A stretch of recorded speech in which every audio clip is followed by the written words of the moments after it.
It's time for Come and Talk It with your host, Michael Cargill, brought to you by Texas Law Shield.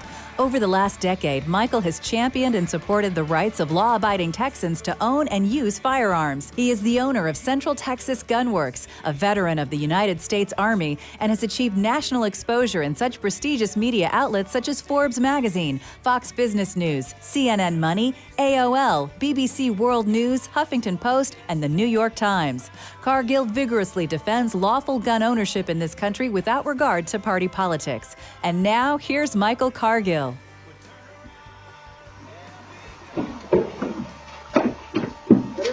Give it up! Give it up! Give it up! Give it up!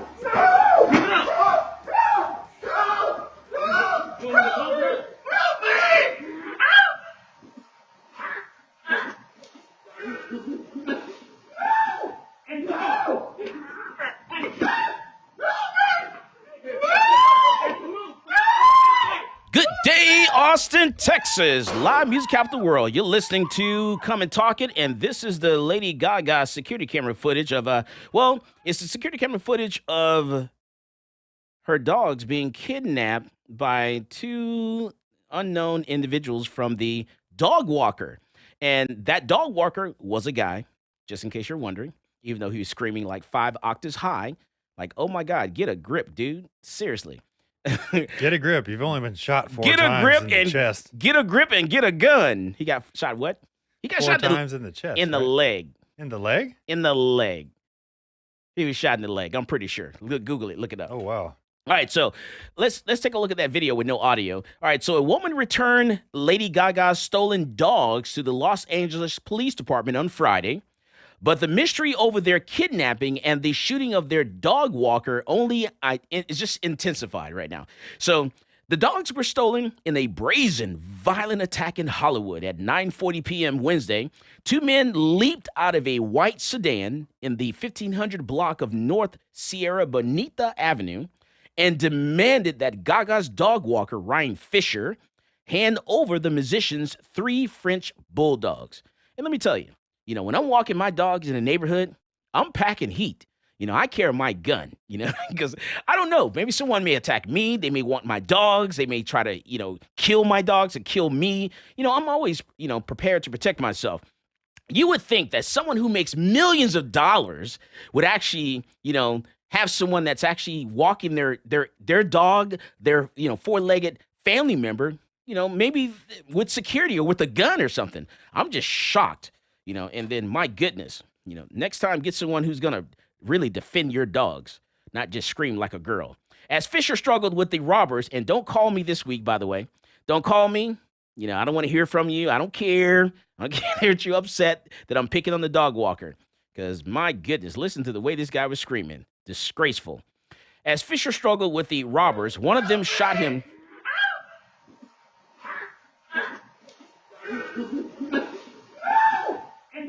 Just disgraceful. As he struggled, one of the robbers shot him once in the chest. You're right, in the chest. Yes. And the assailants grabbed 2 of the 3 dogs and sped off in the sedan, described by the police as a Nissan Altima. Police say they have no suspects in the attack. Law enforcement sources who spoke on the condition of anonymity because the case is ongoing, believe kidnapping the dogs was the motive, but are not sure if the assailants knew the dogs belonged to the pop star. And honestly, and you can, just by the amount of attention that this has been getting and the fact that they returned the dogs so quickly, I'm willing to bet they didn't know they belonged to Lady Gaga. Oh, the dog's back?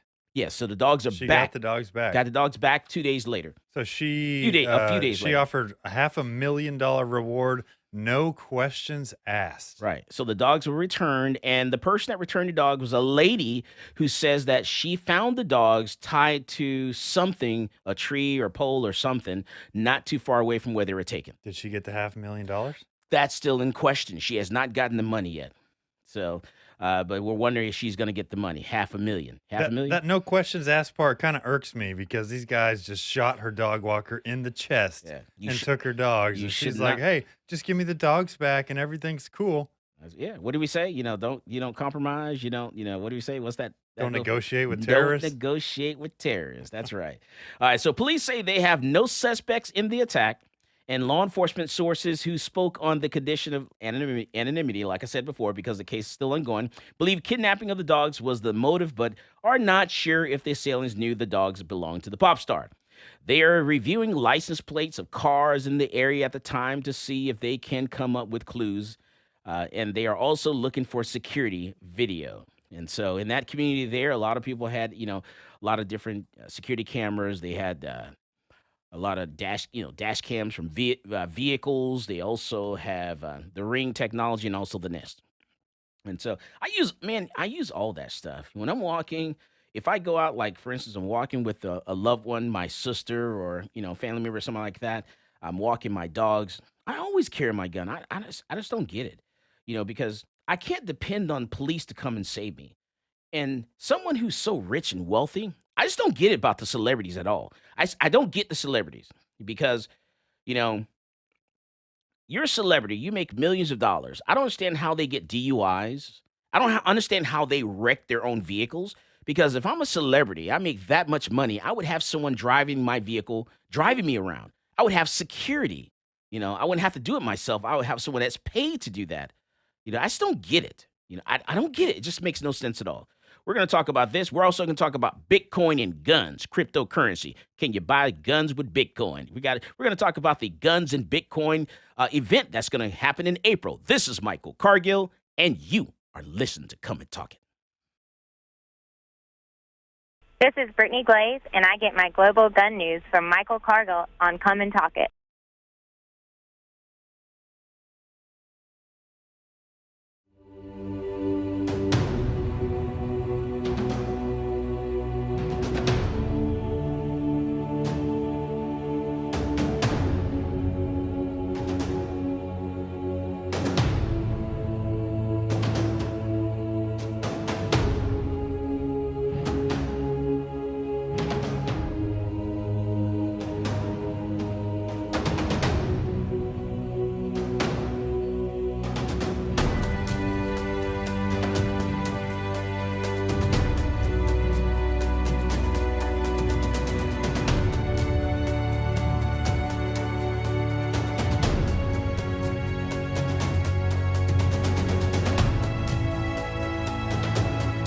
I'm a U.S. Army veteran with a strong sense of duty and respect for our system of government.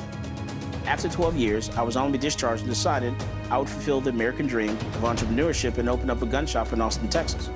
At my shop, I teach people to be law-abiding and how to safely use their firearm. On page 46, we're going to talk about Penal Code Section 46.02. The day that ban went into effect, I went into my local ATF in Austin and turned over my bump stock because I'm a law-abiding citizen.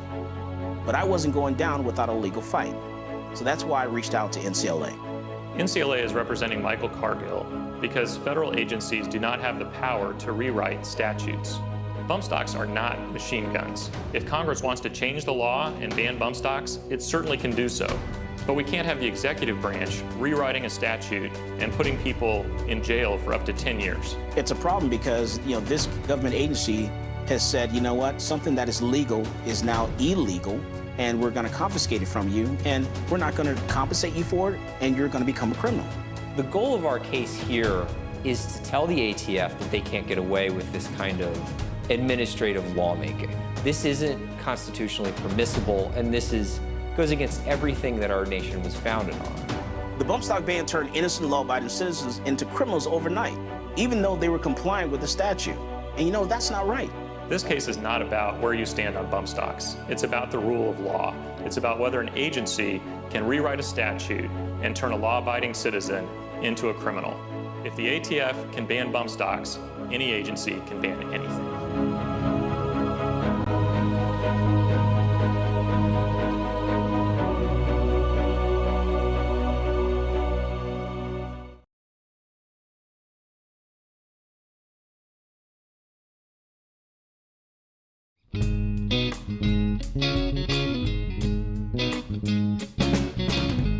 Welcome back to Come and Talk It. And now here's Michael Cargill. All right. Have no fear. Ladies Gaga's dogs have been recovered. Help me!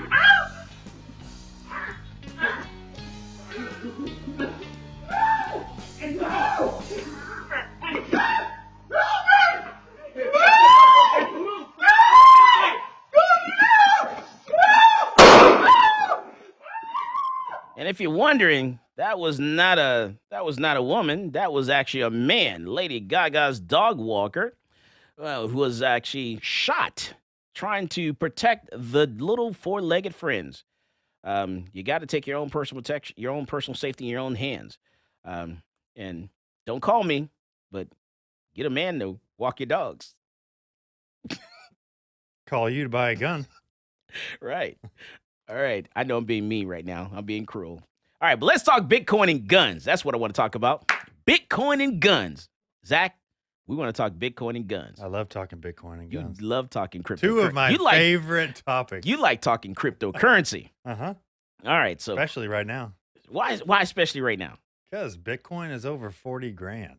All right. What? I mean, I remember it was almost years ago 60, when it though. almost hit 20 and then dipped back down, went down to 3, and then it just went to the moon from there. All right, well, let's bring into the conversation Ragnar. He's one of the hosts of Guns and Bitcoin. So, Ragnar, I hope I'm saying your first name right. Welcome to Come and Talk It. Thanks, Michael. Great to be here. All right, and then do me a favor and pronounce your last name for me. Leaf Thracer. Yeah, I definitely would have messed that one up for sure. Definitely. All right, so am I pronouncing the first name right, Ragnar? Yep, Ragnar. All right, awesome. Man, so Ragnar, tell us about yourself. What do you do now? How did you get into cryptocurrency? Thanks. Well, I'm the founder of Guns and Bitcoin. We're a product and educational company focused on freedom technology. So obviously that includes guns and Bitcoin. And we have our annual conference coming up in Austin, April 10th and 11th. That's a day-and-a-half conference. Just talking about cryptocurrency, talking about 3D printed guns, talking about encrypted technologies, and that's the focus of my time. It's full time doing this, and I love it. So why guns and Bitcoin though? Why that? Yeah, I get that question a lot because a lot of people don't see the crossover or the commonality between the two. Both guns and Bitcoin give you an asymmetric defense against a superior adversary using technology or tools. So in the case of guns, it's obvious that you get this asymmetric advantage, like the guy that you were showing previously when you started the show, who there was 2 guys against 1. If he had a gun, he would have a better advantage than 2 against 1. Or if you're a woman against a larger man, or if you're a couple of individuals against a nation state, that gun gives you this asymmetric defensive ability to defend yourself. Again, using a tool, not using politics or rhetoric or argumentation or anything else or economics. Bitcoin is similar, where it gives you this asymmetric defense against a more powerful adversary, the state, PayPal, these third-party providers. So that's what I see as the overlapping tools giving you asymmetric advantage. And then, of course, that's the defensive capabilities. The offensive capabilities are equally as powerful. So in the case of guns, obviously you could hunt for animals, feed your family, make a living. With Bitcoin, you can conduct your business with Bitcoin as you do. So for me, they're one and the same, and they're basically kind of a summary of part of my life philosophy, and I'm sure part of yours as well. Yeah, absolutely. So tell me, Ragnar, what is Bitcoin? What is cryptocurrency? Yeah, Bitcoin is a peer-to-peer electronic cash system. So it's a system. And the currency of that peer-to-peer electronic cash system is also called Bitcoin. So there's the system and there's the currency. And this currency, Bitcoin, has some special characteristics because it's peer-to-peer and because it's a software system. So number one, because it's peer-to-peer, it's money that can't be censored or seized. Unlike with the US dollar, where the banks can seize it, the government can seize it, PayPal, third parties can prevent you from spending it, from earning it. Bitcoin is peer-to-peer, so it's not that way. It's censorship resistant. The other unique characteristic of Bitcoin as a money compared to the dollar is that Bitcoin isn't controlled by a committee of banks or government officials. It's just software that was designed and set in motion like a clock that is wound up and then it just goes. Same with Bitcoin. So we don't have this problem of inflation and monetary manipulation that only favors the very rich. Bitcoin is not that way. It's just an algorithm. So you can't inflate Bitcoin when you need to fund a war. You can't inflate Bitcoin when you need to bail out the banks and special interests. So Bitcoin is money. It's a very unique money that is good for people like us who are just working class, middle class people against censors, whether it's from the government or private censors. Is it secret? It used to be, and that was a good time to buy, but now Bitcoin is I would call it pretty much mainstream. Okay. Go ahead. Well, don't get me wrong. I love Bitcoin, and I love what you're saying here. There are a few worries that I have, and maybe you could, help put them to rest. Tell me what is your opinion on basically the Chinese Communist government getting in on Bitcoin mining and having these huge mining farms and server farms? Yeah, so that's a common, I think, weakness or threat that a lot of people hear. And that actually hasn't been proven to be a threat, as Bitcoin, we're on, 12 years now, simply because the miners don't control Bitcoin. And for those who don't know Bitcoin as well, basically mining is the process by which Bitcoins are created, or rather discovered. So when you're mining Bitcoin, you're running specialized computers that sort of work as a lottery, where you're doing some very simple math equations. And when that math equation is solved, the Bitcoins are created and then distributed to the network. So the reason why a monopoly of Chinese miners isn't as big of a threat as people think it is simply because the users running nodes can choose to reject blocks that they produce that might be invalid or that might be hostile. And we saw this back in during, not to get too technical into the weeds here, but we saw this proven a couple of years ago during something that was called UASF, when basically the Bitcoin network was adopting an upgrade. The Chinese miners opposed it and said that they were going to block it and were basically going to control the network, and they failed. And the users are proved to be who was in charge. So the Chinese mining issue is proven not to be as much of a threat, although Bitcoin does have, I think, real threats that few people in Bitcoin actually are facing, but should face. What do you think is the worst of those threats? Well, it's the state doing what it's doing right now, which is controlling Bitcoin through kind of a side door, which is through taxation, through regulation. So, for example, when you sell your Bitcoin, you have to pay capital gains. And when you spend your Bitcoin, there's often a transaction tax. So the state is funding itself by collecting taxes on Bitcoin. And so that's not good. And then they are also a threat to Bitcoin because of the KYC AML financial laws that third parties have to comply with. So what's happening is that even though Bitcoin is it's pseudonymous, it's not perfectly anonymous, it's pseudonymous, but most people buy and sell their Bitcoin with these third-party exchanges who have to comply with government financial money laundering regulations. So what does that mean? It means that every time you buy or sell from these companies, they have your name, your social security number, your birthday, your phone number, your email address, a photo ID of you, connections to your bank, basically everything. And so the threat to Bitcoin coming from the state and now private parties is when you use these third parties. So basically the regulation that's coming down on it. Yeah, well, not only is it the regulation, but just them being able to not only surveil the entire network of users who use these services, but not other people, number one. But number two, the fact that they sort of have an on-off button, because if the majority of people who buy and sell Bitcoin use these regulated parties, the government can wake up and say, you know what, we don't like Bitcoin anymore. And they tell every single one of those banks and third-party services to stop, doing anything with Bitcoin, and they can seize the Bitcoin held there. And that's it for the majority of people using Bitcoin. Probably not for me because I don't really use those services very much, but that's the real threat to Bitcoin. And it's happening right now. Yeah, a lot of people don't actually hold the keys to their own Bitcoin. They have their Bitcoin in these wallets that are controlled by exchanges, but they think that they have control of their Bitcoin when in actuality, the exchange holds all the keys. Correct. But it's even worse than that, because some people will say, well, yes, I bought my Bitcoin on, Coinbase or Swan Bitcoin or one of these regulated third parties, and I transferred it to my wallet, which is good. You do want to do that. You want to get it into your own wallet, like you said. You want to control your private keys to control your Bitcoin. But the problem, though, is that the state knows you have that Bitcoin, and they know the address you sent it to.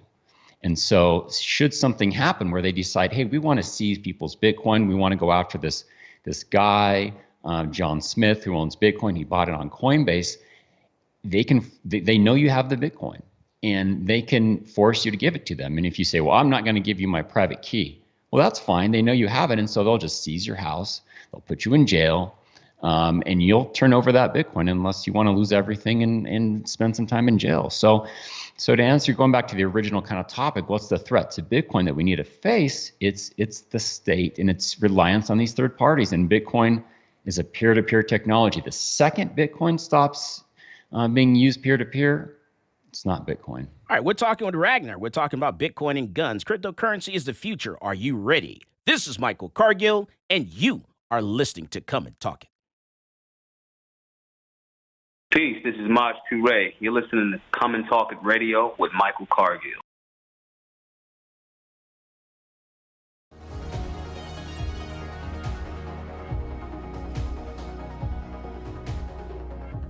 Whether it's a typical traffic stop or you're just involved in a use of force incident, encounters with law enforcement can be scary and stressful. In the heat of the moment, you may inadvertently say something you don't mean or make an inconsistent statement. These are red flags for officers, and if they think you're lying or your story doesn't add up, they might arrest you and let the criminal justice system decide your fate. Police officers are trained to get information from you without making the interaction seem like a formal interrogation. But remember, from the moment an officer arrives on scene, everything you say and everything you do will be scrutinized in court. The prosecuting attorney will attempt to use anything and everything against you. So what do you say?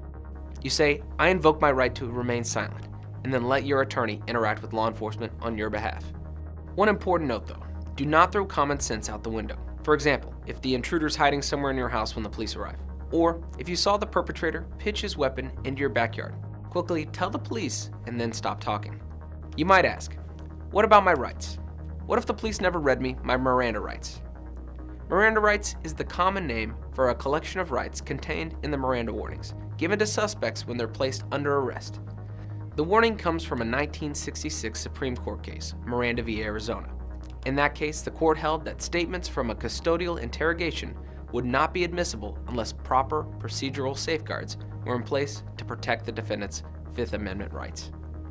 We've all seen these warnings on TV and movies. You have the right to remain silent. You have the right to have an attorney. Anything you say can and will be used against you in a court of law, and so on. So do police have to read you your rights? No. It's important to note that officers are not required to read you these rights unless you're in custody and subjected to interrogation. If the police show up to a crime scene and start asking you general questions and you voluntarily tell them everything that happened, those statements can be used against you regardless of the Miranda warnings because you're not in custody. If you're put in handcuffs, but you say something incriminating on your own without being questioned, those statements can and will be used against you because you're not being interrogated. You're just starting to spout off. This is why it's imperative that you know your rights, and you shouldn't rely on the police to read them to you. Affirmatively invoke your rights. Say, I'm invoking my right to remain silent and my right to my attorney. Once you do that, the police legally shouldn't continue questioning you without your attorney present. But remember, there's a second part to this equation. After invoking your rights. Welcome back to Come and Talk It. And now here's Michael Cargill. All right, so we're talking Bitcoin and guns. We're talking about cryptocurrency. It is the future. Are you ready? You know, some gun shops like Central Texas Gun Works already accept Bitcoin as a form of payment. We've been accepting Bitcoin as a form of payment since 2013. Are you ready? It is the future. Do you know that a lot of gun stores are so in the dark ages when it comes to technology that some of them are like they're dependent on fax machines, when they're doing their business. Really? Yeah, it's crazy. And some people, don't even have email. It gets difficult sometimes dealing with other gun stores. You gotta come into the future. This technology, embrace technology. And cryptocurrency is the future, whether you like it or not. I was told back in 2013, 2014 that, Michael, if you deal in Bitcoin, you're going to go to jail. They're going to put you in jail because you're dealing in cryptocurrency, and that's a bad sign. Don't do it. I had people sending me messages, private messages. They were all in my DMs. Zach, they were all up in my DMs. Oh, were they? They were all up in my DMs, let me tell you. And they're telling me, don't get into cryptocurrency. Don't do it. You're going to go to jail if you deal with cryptocurrency. I said, you know what? I ignored those people and I got involved in cryptocurrency. And look at where we are today. It went up to almost $60,000 for one Bitcoin. And now it's dropped down to, what is it now, Zach? About 44-ish. 44-ish? I think. Yeah. Are you sad? No. You're Why would I be sad? You're happy? That's right, because it's way higher than it was when you first got into it. It's 15 times higher than it was a year ago. Wow. Oh, that's a good sign for you. Mm-hmm. Yeah. All right. So, yeah. Good sign for you, Michael. It's a good sign for us all. Don't you take Bitcoin for guns? We do.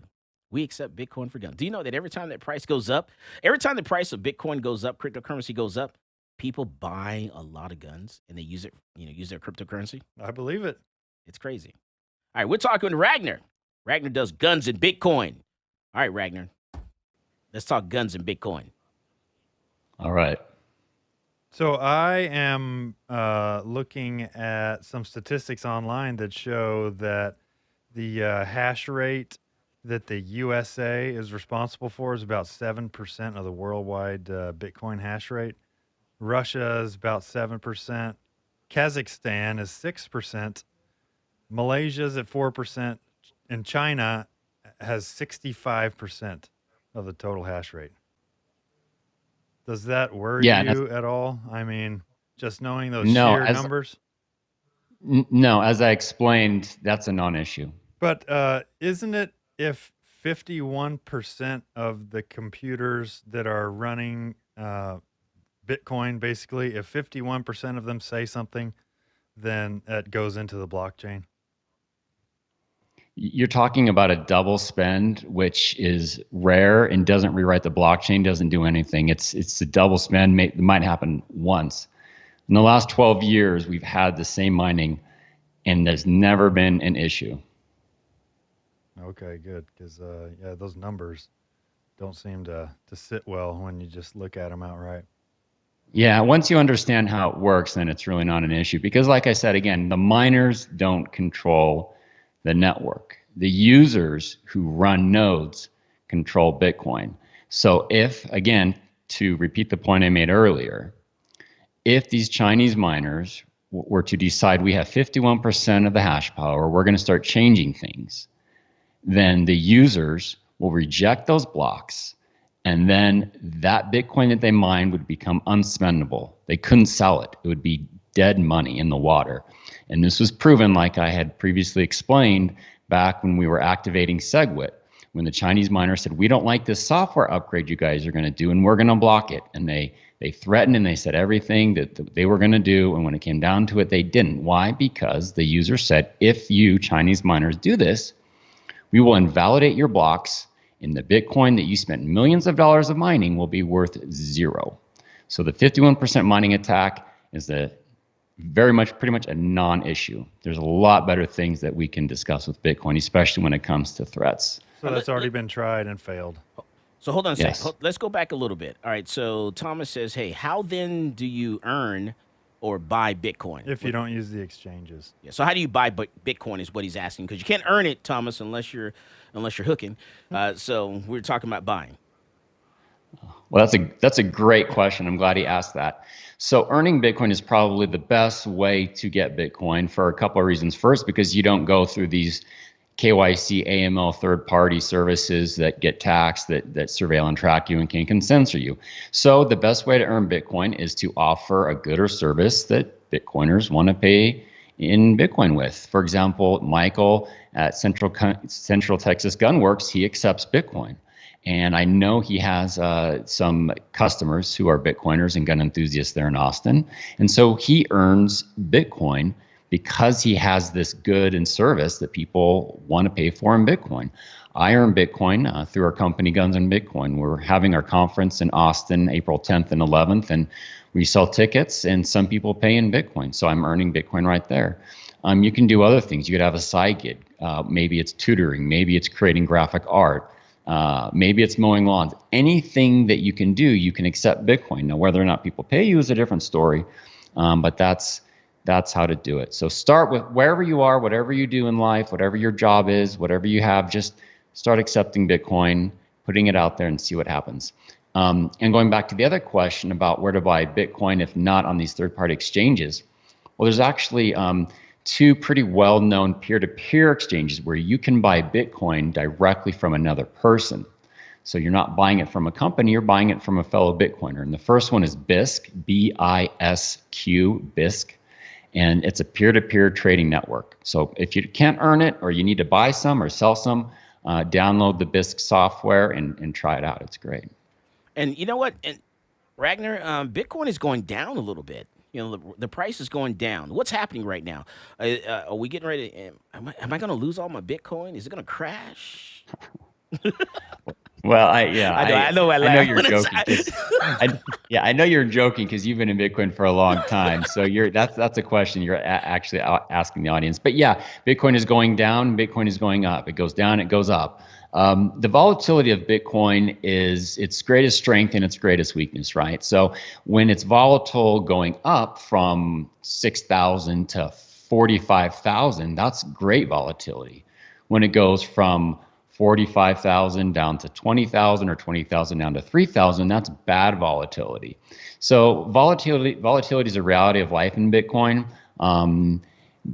But I would say it's its greatest weakness because to use money for commerce, you know, if you're a business like mine and your money is in Bitcoin, well, how do you budget for the future if the Bitcoin could be what it's worth, you know, half of what it's worth? It becomes very difficult. And then it's also a problem because people might want to spend Bitcoin, but they say, well, maybe it's going to go up, so I don't want to get rid of that. And so if you're in Bitcoin, you just got to accept that good and bad of the volatility. Yeah, there have actually been 5 times in Bitcoin's history where the price has dropped 80%. Yeah. And it's going to go down. It's going to go down. And you know what? I anticipate by 2022, sometime in 2022, if not before that, it would hit 100,000. I could see that happening. Now, if you're wrong, you're going to regret it, but I think you're going to be right. No, I think I'm going to be right. I'm willing to bet on it. And you know what? And now's the time to buy. It's a good time to buy right now. So if I were you, you know, if you're thinking about it, you have doubts about it, go ahead and buy it right now. You know, download one of the apps. Like you can do what? BISC, like he said. What is it? Yeah. BISC, B-I-S-Q. Yeah, because I don't like BitPay. I hate them. Yeah. I hate them. BitPay is bad. Yeah, they're bad. Yeah. They're anti-gun. Let's boycott them. Yeah, there are also local Bitcoin meetups where you go to this monthly actual in-person meeting with other Bitcoin users, and you get kind of matched up with people who want to buy or sell. All right, so give me some good apps that they can download where they can buy Bitcoin or buy other cryptocurrencies, not just Bitcoin. So other than that. So like I said, to buy Bitcoin is BISC, B-I-S-Q. In terms of a wallet where you send and hold your Bitcoin, for a mobile phone, Samurai Wallet is the wallet that I recommend. Even if you have an Apple phone, just buy some cheap Android phone and download the Samurai Wallet. Samurai Wallet has a lot of privacy tools that you can use. I think it's the best mobile wallet, if not one of the best wallets all around. So again, that's Samurai Wallet. And they're also a sponsor of our Bear Arms and Bitcoin conference. And then for running a node, the node is what allows you to verify transactions and making sure that there's not any double spends or any issues. So there's plenty of good nodes to download. There's a Samurai Ronin Dojo node, for example. So I would just start with that. Start with the mobile wallet. Start with running a node, probably Ronin Dojo, or there's some other ones. And then for your desktop wallet, so instead of having it on your phone, on your computer, Electrum is a great desktop wallet. So that's ELECTRUM, Electrum wallet. All right. So, man, talk a little bit more about how does cryptocurrency actually work? So, because there's some people that are still confused about it. So how do we, how does it work behind the scenes? Is there a certain amount of Bitcoin that's out there? Can like the dollar, can we print more dollar bills? Can we, produce more cryptocurrency, more Bitcoin? How does it actually work? Yeah, so there's two parts to how Bitcoin works. I think first is just how is the money created? Yes. And disseminated, and first, how is it sent? So we know with the US dollar, we have the central banks that just make money out of thin air. There's nothing backing it. It's not backed by gold or silver or anything else. And the government just simply prints it like they print paper and print photos. With Bitcoin, though, the way to understand is it's like a mechanical clock. So when you develop and build a mechanical clock, you put in certain springs of a certain sizes and gears of certain ratios because you want it to give time at a fixed schedule. Once you design that clock and you wind it up, it just runs. It just 60 seconds in a minute, 24 hours in a day. It's set up ahead of time. Bitcoin is the same way. So Satoshi Nakamoto designed Bitcoin, wrote the software, and he said, okay, there's going to be a couple things. There's going to be 21 million Bitcoin in total. About every 10 minutes, we're going to release some Bitcoin, and they're going to be made. And then once he designed that software and he wound it up and pushed the on button, Bitcoin just started to run. And it's just sort of in an automated, you could say, process, like a mechanical clock that runs. So that's how it is created. All right. And then, so going back to the question about like how does it work behind the scene in terms of like sending Bitcoin, receiving Bitcoin, buying and selling Bitcoin. Correct. Well, you have a wallet, and that's where you receive it. That's where you keep it. And there's a network of computers that it runs on, just like the internet. The internet is it's a network of computers. I have a server for my website. Michael has a server for his website. There's the YouTube, website, and they're all running this network of computers, and all the computers talk to each other. And it's same with Bitcoin. Bitcoin runs over this network of computers, and every person can run their own, Bitcoin computer, which is called a node. So I run a node, and I see all the transactions on the Bitcoin network I can see. When I send Bitcoin out, I send it from my computer. When I receive it to my Bitcoin computer. So it's just a network of computers is how it's run and how you send and buy Bitcoin. Yeah. It's amazing how that stuff works. I like talking to people. If I want to have private conversations, I do. I get off my cell phone and I actually use my network. I actually have my own phone system has its own server, network, and all that stuff. So I'll talk to someone for private conversation on my own network, my own servers, and not the cell phone. We're talking Bitcoin. We're talking Bitcoin and guns. Cryptocurrency is the future. Are you ready? This is Michael Cargill, and you are listening to Come and Talk It. This is Coley Noir, and you're listening to Come and Talk It with Michael Cargill.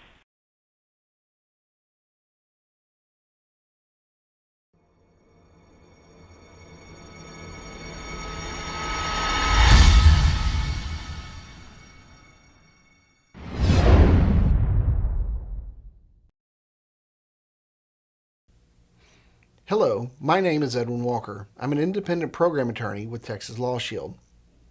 I want to talk to you today about an issue that we see on a daily basis. In fact, you yourself will encounter it on a daily basis, and that is the subject of road rage. I am sure that you have all seen road rage. You may have actually been involved in a road rage incident. Now, if you're a responsible gun owner, I'm going to give you a few words of advice on how to react when you find yourself in one of these unfortunate road rage incidents. While on the roadways, we all observe something that makes us upset. Whether it's poor driving, unsafe driving, or just simply somebody being very discourteous. By all means, you should restrain yourself from engaging that person and telling them how bad their actions were, because this can be perceived as an act of road rage. If you're a lawful gun owner, you have a firearm in your vehicle, you do not want to be viewed as the aggressor in a road rage situation.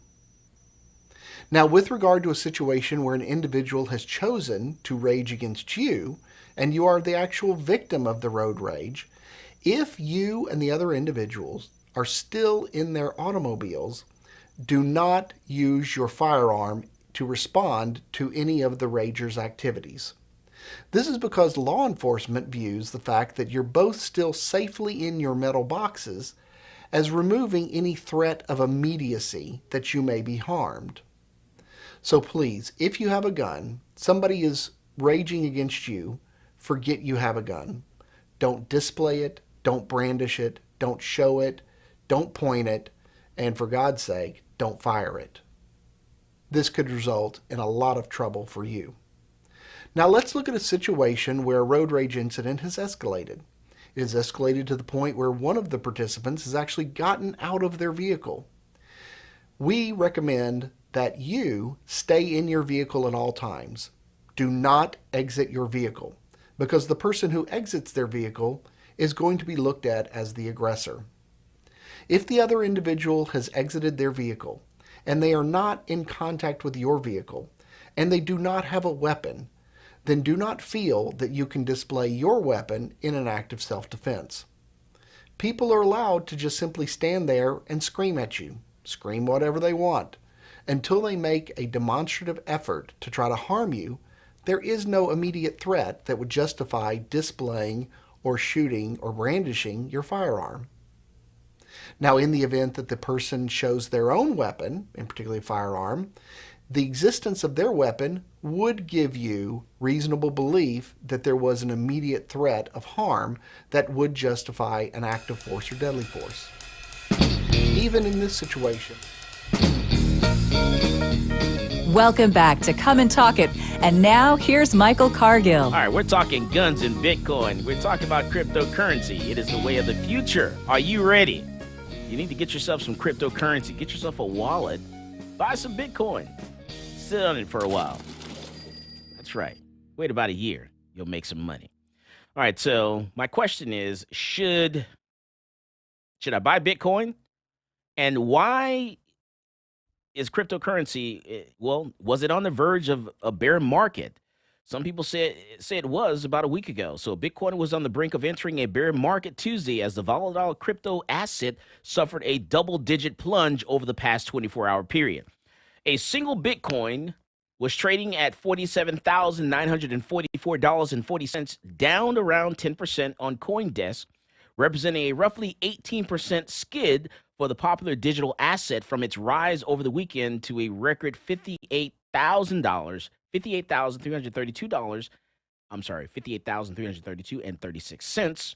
The world's number one crypto had tumbled by at least 20% from that recent peak. So Ragnar, do you think it was on the verge of a bear market there? No, this is just what Bitcoin does. Bitcoin is a volatile beast, and it shoots up 20% and it drops 20%. It's not like fiat, which is generally not that volatile comparatively. So, the volatility of Bitcoin is a reality, and when it goes up, it's great volatility. When it goes down, it's bad volatility. So I think you asked, should people buy Bitcoin? Should everyone buy Bitcoin? I'm not one of those people who says everyone should.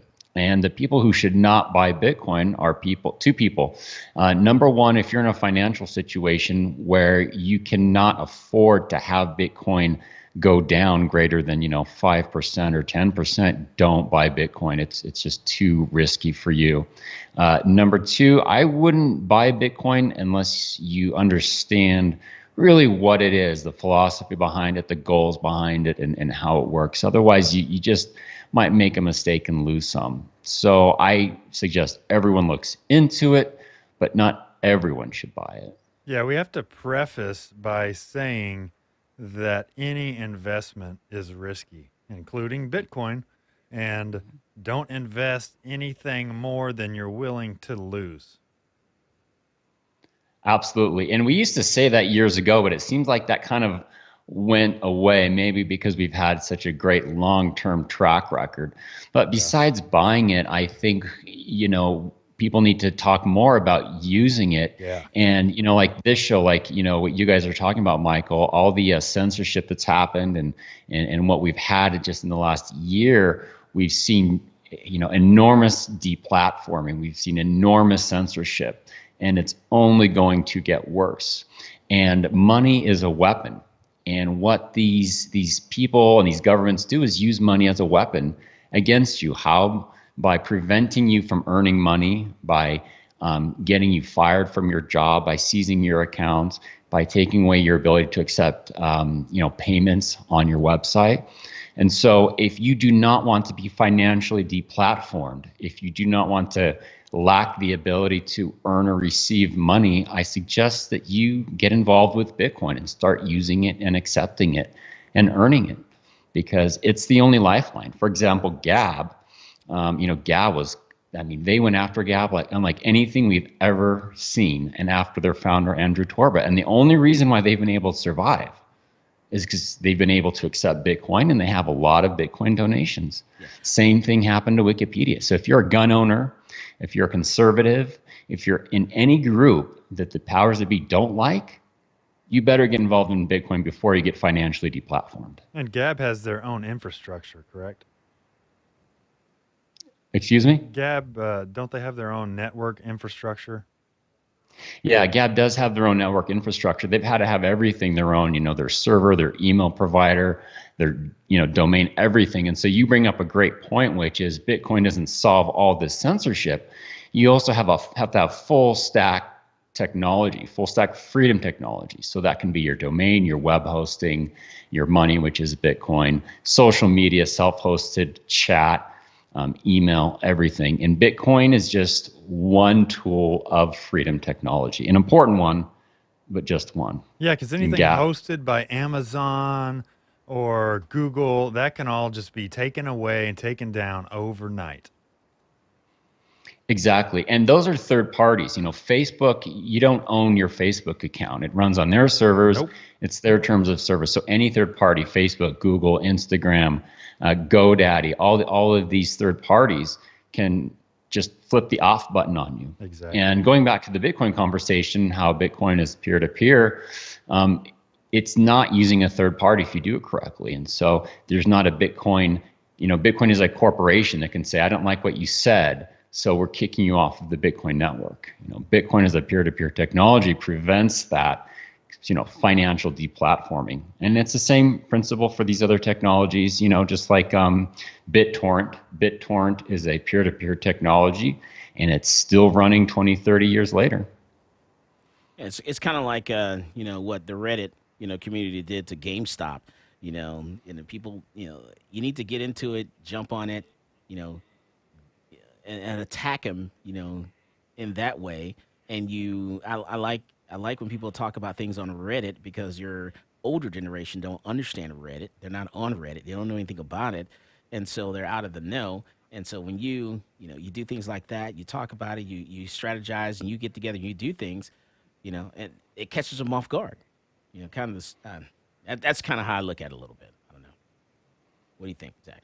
Yeah, that whole Wall Street bets, Reddit, GameStop, everything that happened there is something that really warms my heart, because all the little people came together to basically team up against hedge funds. The man. Yeah, the proverbial man. They went against got the man. Stomped on by the little guy. The 12-year-old. Dilly. Dilly. Yeah, I love stories like that, because it's so rare that the people will actually come together and be able to overpower these huge financial entities, right? Oh yeah. Man, it's beautiful. I love it. Yeah, that's there's a lot of parallels to Bitcoin in that as well. You know. All right. So someone says, how do you keep hackers out of controlling Bitcoin and cryptocurrency? What happens with it? Well, that's what's great. So, the Bitcoin network really hasn't ever been hacked. There's been a couple of bugs that popped up that were quickly fixed. But to prevent the Bitcoin from being hacked, you run a Bitcoin computer, which is called a node. It's just the software that validates things. And so let's say, for example, someone tries to send you Bitcoin that is quote unquote counterfeited in some way. There's some, scam that they're trying to send you with Bitcoin. If you're running your Bitcoin node, your Bitcoin computer, it will automatically reject that. And so they can't scam you. So to answer the question, run a Bitcoin node. All right. So you can't have it, your cryptocurrency on a little disk or something like that, and then use that little, disk or fob or whatever, stick in your computer and kind of counterfeit it. It's kind of hard to do, you're saying. Yeah, it's actually quite amazing because, if someone passes you a $20, $50, $100 bill, it might be counterfeited. And, how do you check that? Or, PayPal scams, all sorts of things.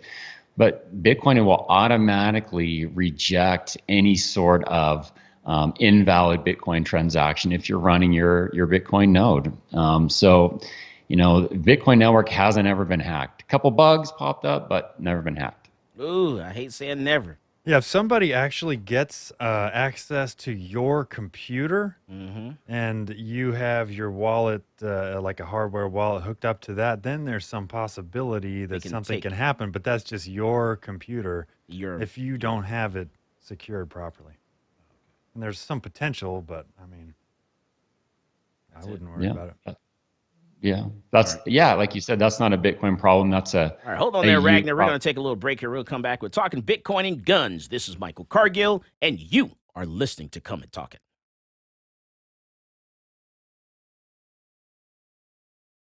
Hey, this is AWR Hawkins, Breitbart News, and you're listening to Come and Talk It with Michael Cargill.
Welcome back to Come and Talk It. And now here's Michael Cargill. There are two things that we like in Texas. We like our financial stability, we like our financial freedom, and we love our firearms. And Bitcoin, it gives you a secure way of making that transaction. Maybe people don't find out who actually made the transaction. But guess what? When you walk into the gun store, you're still going to have to fill out the 4473. We're still going to call the FBI, do the background check, and get the okay. Now, this is not about you being a one-armed security team trained to clear an entire building, okay? This is about your personal protection and the protection of your family. This is about taking their own, personal protection in their own hands. And that's the same thing for Bitcoin. It's not that it's political for me, but this is about taking that financial responsibility upon yourself and controlling your finances yourself and not depending on the banking systems who are too big to fail. We started accepting Bitcoin in January of this year. We are the first gun store in Texas to accept Bitcoin. You can testify before a Texas State House Committee with the handgun on you. You can testify before a Texas State Senate Committee with the handgun on you. You can sit in the House Gala and watch debates take place. You can sit in the Senate Gala and watch debates take place in the state of Texas with a handgun on you. And that's why I love Texas. All right, so what we're going to do here, you're going to buy a gun, a Northern Liberal t-shirt. And we're going to have you either scan your QR code or you can type in the address and then we're going to tell you the amount and then you'll send it. And we're going to actually write up that receipt right now so we can find out what that amount is. It's $12.99 and then taxes is $14.06. And so the amount in Bitcoin is 0.0231. So we will scan the address and we'll type in the amount, 14.06. And click send. This transaction is pending. As soon as it gets a confirmation, it'll show complete. Just tells me I received the payment. So I received it on my end already. So he'll get a confirmation on his end. We've gotten a great bump in sales. I would say maybe it's 5% increase our sales actually with Bitcoin. We've now increased our business by 50%, just announcing the fact that we actually accept Bitcoin and we have a coin vote ATM. We actually started selling firearms on our website because of Bitcoin. I never wanted to sell guns online, but once we started accepting Bitcoin, I was inundated with emails and phone calls. Well, hey, I'm in California. Can I buy a gun in your gun store using Bitcoin? So we had no choice but to put them on the website. The reason I opened Central Texas Gun Works and I started doing what I do is because my grandmother at 70 years old decided that she was going to go to college to get a college degree. While my grandmother was sitting at a bus stop after leaving a college library, waiting for a bus to come, a guy came along, mugged her, and raped her. And I decided at that point that I would make sure that every female in my family had the tools they need to protect themselves. That's why I became a concealed handgun licensed instructor, and that's why I opened this gun store. Bitcoin gives the people, it returns that power back to the people to control their destiny, control the money themselves, be their own banks, and give them their financial independence. We're talking about Bitcoin and gun sales. We're talking about Bitcoin and guns. We're talking cryptocurrency. Check this out. So North Korea hackers charged in a massive cryptocurrency theft and scheme. So federal authorities said that 3 North Korean computer programmers have been indicted for conducting a series of cyber attacks to steal and extort more than $1.3 billion in cash and cryptocurrency from financial institutions and companies. The programmers also are accused of creating and deploying multiple malicious cryptocurrency applications and to develop a fraudulently market a blockchain platform, according to a Department of Justice press release. An official said that charges laid out Wednesday expand a case from 2018 that detailed the cyber attack on Sony Pictures and the creation of the ransomware known as WannaCry. And so these people, a.k.a. Kwang Jang and Julian Kim and Park Kwang Jin, were the ones that were indicted. Federal authorities said that Wednesday that 3 North Korean computer programmers have been indicted for conducting a series of attacks. And so it's possible. As this grows in popularity, I do think that the hackers will come out. What do you think, Zach? I mean, sure. It's going to happen. It's important to note that they stole from the financial institutions themselves and not from Bitcoin as a thing. right? Mhm. Not from the Bitcoin network, but from the people who had the Bitcoin. They took it from the man. That's what you're saying. They took it. They Well, took it from the man, the holder. the holder right? of the man, Mhm.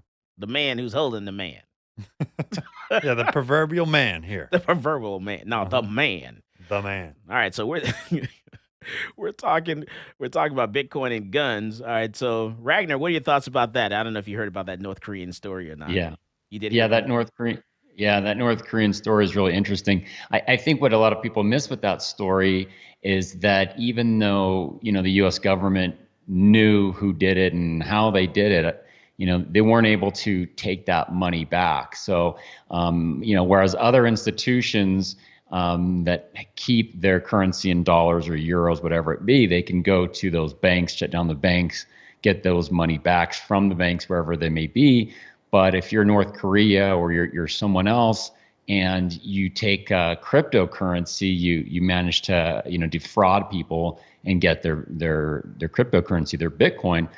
Well, the government doesn't control Bitcoin, so they can't go in and take that out. So is that a good thing? Is that a bad thing? Well, it kind of just depends on who you are, but it does show I think, asymmetric defense that Bitcoin offers against the greater adversary. In this case, it was North Korea versus the United States, but it can be reversed. All right, so Anthony on Facebook says that this guy is using linguistic sleight of hand. Yes, BTC is cryptography and secure, but no computer is secure. He's saying that no network is hack-proof. Easy money brings out the worst in people. What do you think? What's your reply to that? Sure. I would ask him, when in the last 12 years has the Bitcoin network been hacked? And the answer is, zero. I mean, and any single computer can absolutely be hacked. Any single computer can be hacked. Any hundreds of computers can be hacked. But the key to Bitcoin's robustness is the fact that it is so decentralized and distributed. So it's not one central computer running the Bitcoin network. It's over hundreds of thousands of computers called Bitcoin nodes. And so if my node somehow gets compromised, and it could be, if Michael's node at his gun store does, if thousands also get compromised, it still won't matter because there are, again, hundreds of thousands, if not more, of Bitcoin computers validating the network.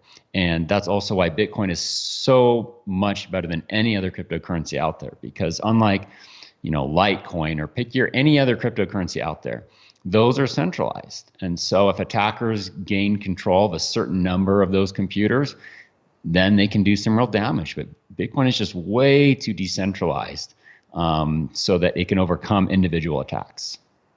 All right.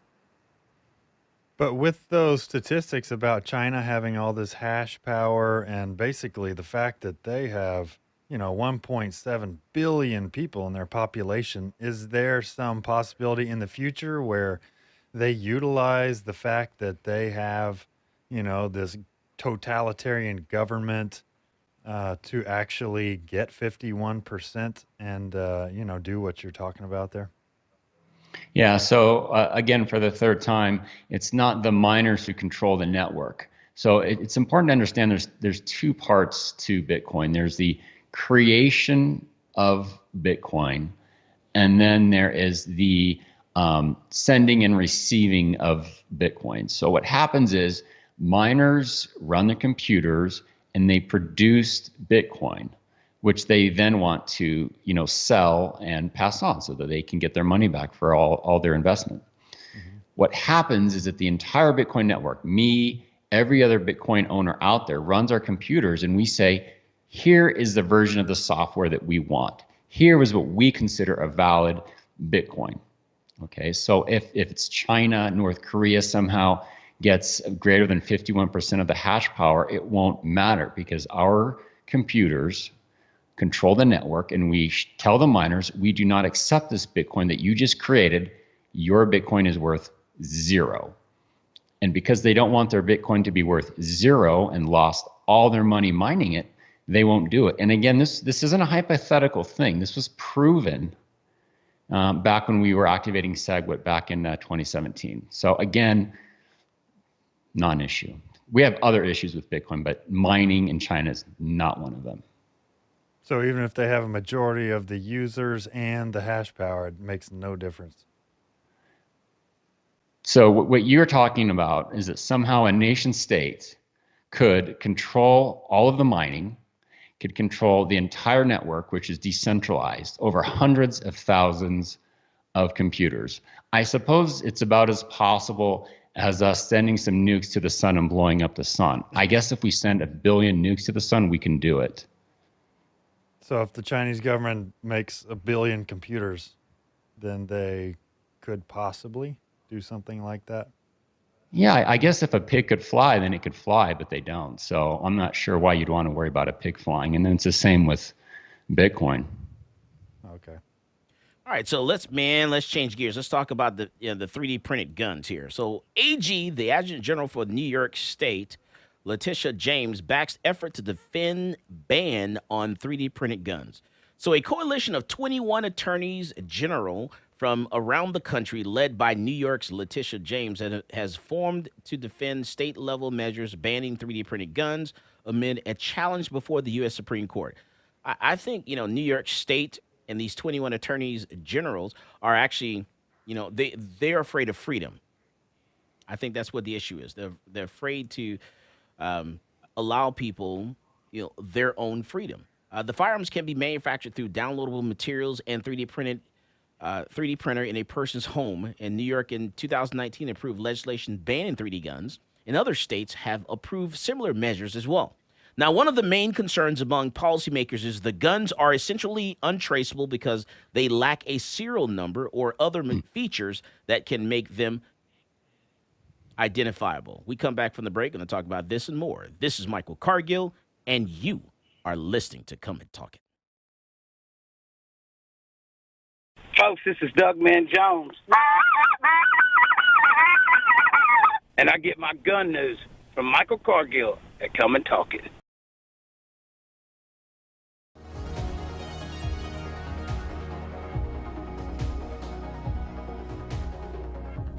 Whether it's a typical traffic stop or you're just involved in a use of force incident, encounters with law enforcement can be scary and stressful.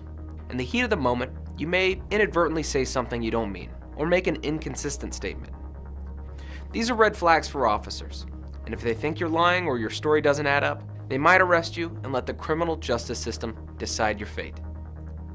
Police officers are trained to get information from you without making the interaction seem like a formal interrogation. But remember, from the moment an officer arrives on scene, everything you say and everything you do will be scrutinized in court. The prosecuting attorney will attempt to use anything and everything against you. So what do you say?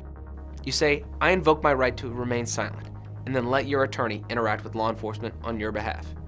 One important note though, do not throw common sense out the window. For example, if the intruder's hiding somewhere in your house when the police arrive, or if you saw the perpetrator pitch his weapon into your backyard, quickly tell the police and then stop talking. You might ask, what about my rights? What if the police never read me my Miranda Rights? Miranda Rights is the common name for a collection of rights contained in the Miranda warnings, given to suspects when they're placed under arrest. The warning comes from a 1966 Supreme Court case, Miranda v. Arizona. In that case, the court held that statements from a custodial interrogation would not be admissible unless proper procedural safeguards were in place to protect the defendant's Fifth Amendment rights. We've all seen these warnings on TV and movies. You have the right to remain silent. You have the right to have an attorney. Anything you say can and will be used against you in a court of law, and so on. So do police have to read you your rights? No. It's important to note that officers are not required to read you these rights unless you're in custody and subjected to interrogation. If the police show up to a crime scene and start asking you general questions and you voluntarily tell them everything that happened, those statements can be used against you regardless of the Miranda warnings because you're not in custody. If you're put in handcuffs but you say something incriminating on your own without being questioned, those statements can and will be used against you because you're not being interrogated. You're just starting to spout off. This is why it's imperative that you know your rights and you shouldn't rely on the police to read them to you. Affirmatively invoke your rights. Say, I'm invoking my right to remain silent and my right to my attorney. Once you do that, the police legally shouldn't continue questioning you without your attorney present. But remember, there's a second part to this equation. After invoking your rights, you must exercise those rights. Welcome back to Come and Talk It. And now here's Michael Cargill. All right, so let's go back and talk about this AG, Attorney General from New York State. Let's get all up in this. All right, so AG Letitia James, she started a coalition of 21 other attorneys general from other states around the country to lead in this fight against 3D printed guns. Now, according to what this attorney general says, and she says, I'm going to say it in her voice, for years, we've been fighting Defense Distributed's illegal efforts to make dangerous assault weapons more easily accessible to anyone with the internet connection. All right, let's hear Letitia. Man, sit down somewhere. I think your weave is too tight. All right, so next time you come on, you get on TV and you're going to, attack my firearms, I suggest you get a better, what do you call this right here? What's that right there? Eyebrow job. That's right, because it's too tight. It's cut wrong. So, worry about your hairdo. Don't worry about my guns. All right, so what she says is despite the lawsuit that they filed and they've asked for a cease and desist letter, they actually sent to Defense Distributed. Defense Distributed has repeatedly taken steps to make it easier for according to them, for criminals and terrorists to get their hands on guns and for anyone to print unregistered, untraceable, and in many cases, undetectable firearms. See, the problem is, here's what you don't understand. When it comes to guns and gun control, it's all racist. It started back in the 1600s with the country in the Northeast, in that part of the country in the 1600s, saying that you cannot sell firearms to Indians, the indigenous people. And then you couldn't repair firearms to Indians, the indigenous people.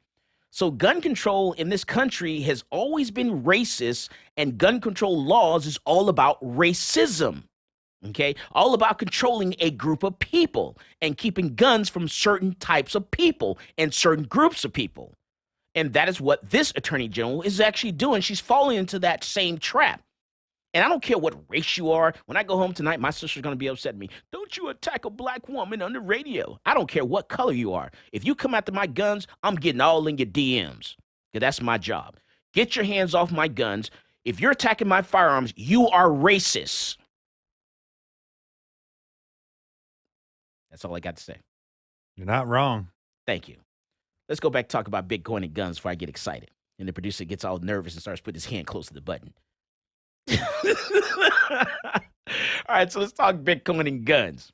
All right, so let's go back to Ragnar. Man, Ragnar, let's talk about GPUs.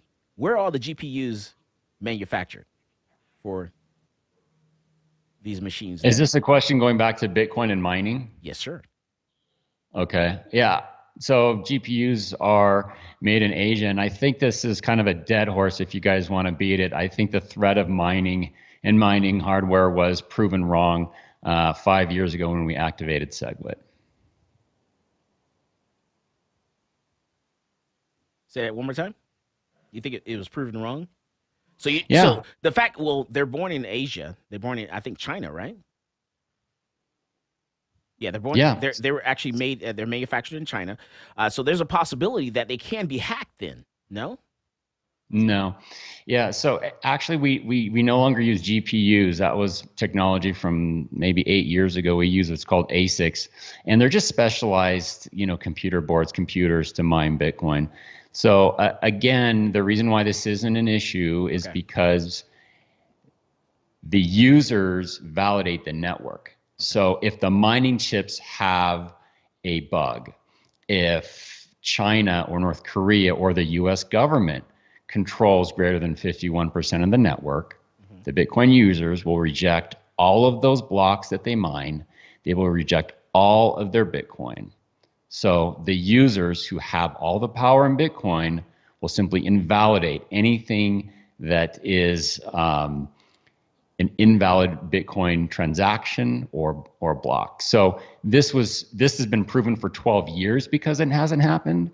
This was proven back in 2017 when the Chinese miners opposed a software upgrade and they threatened to do kind of some of the things that you guys are talking about, and they were defeated. But going back to 3D printed guns, I think that's a great parallel with Bitcoin, because it's something that is DIY. It's something that isn't controlled centrally, like the U.S. dollar or any other government money. Traditional guns, they're made by the big manufacturers, and they're controlled at the point of sale, by the gun stores and having to comply with the various gun laws. But 3D printed guns gets around all that legally, actually, by being able to make your own guns. So it solves that problem of centralization of authority in manufacturing, just like Bitcoin solves the issue of a central power having that ability to turn on and off your ability to transact. So 3D printed guns is actually even a better, closer parallel to Bitcoin than traditional guns. All right. So now tell us about your event, because you have an event coming up, Guns and Bitcoin. Is that right? That's right. So we're coming to your hometown. We're coming to Austin, April 10th and 11th. Our conference is called Bear Arms and Bitcoin. And so it's a day-and-a-half conference talking about Bitcoins, guns. On Sunday morning, we're going to be at the gun range shooting guns. We're going to be shooting 3D printed guns. We're going to have a contest for 3D printed guns for accuracy and speed. So it's a great place to get some hands-on learning and meet kind of the top people in 3D printed guns and in Bitcoin. Yep, there it is right there. Freedom Tech Conference for Makers and Dissidents. All right, so where is this going to be at? As far as the conference part. Yeah, so it's going to be just out. There it is, hotel venue. It's going to be at this hotel right here, just north of Austin. That's on Saturday's conference, and then Sunday's event is going to be at a private gun range. And Michael, we should have you as a speaker. You'd be a great person for this conference. Oh yeah, because you can't talk guns and Bitcoin without inviting Central Texas Gunworks.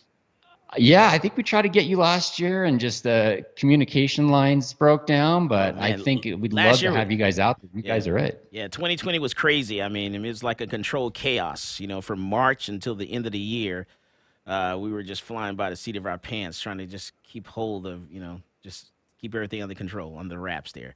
Because in March 13th was like D-Day. Everyone walked into the gun store. I need a gun. I'll take any gun. Man, we sold guns that we couldn't.